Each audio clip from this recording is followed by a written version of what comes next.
கொடுத்தாங்கன்னா, for example ஏதாவது கல்யாணத்துக்கு இன்விடேஷன் கொடுக்குறாங்கன்னா நம்ம அதை எப்படி இங்கிலீஷ்ல சொல்லலாம் அப்படின்னு பார்த்தீங்கன்னா, ஐ காட் யார் இன்விடேஷன். உன்னுடைய இன்விடேஷன் எனக்கு கிடைச்சிச்சு அப்படின்றதுக்கு I got your invitation. Invitation. உன்னோட பத்திரிக்கை எனக்கு கிடைச்சிச்சு அப்படின்றதுக்கு ஐ காட் யுவர் இன்விடேஷன். நாங்க 2 மணி நேரமா காத்திருந்தோம். எவ்வளவு நேரமா பஸ்ஸுக்காக காத்திருந்தீங்க செஞ்சிருங்க. ஐயோ அதையும் கேட்கறீங்க, நான் 2 மணி நேரமா காத்திருந்தோம் அப்படின்னு சொல்லுவோம்ல.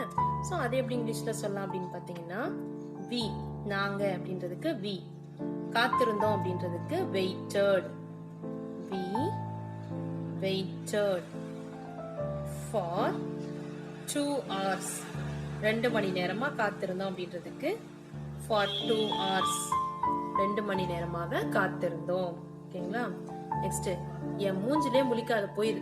யாராவது கோவமா திட்டுறோம்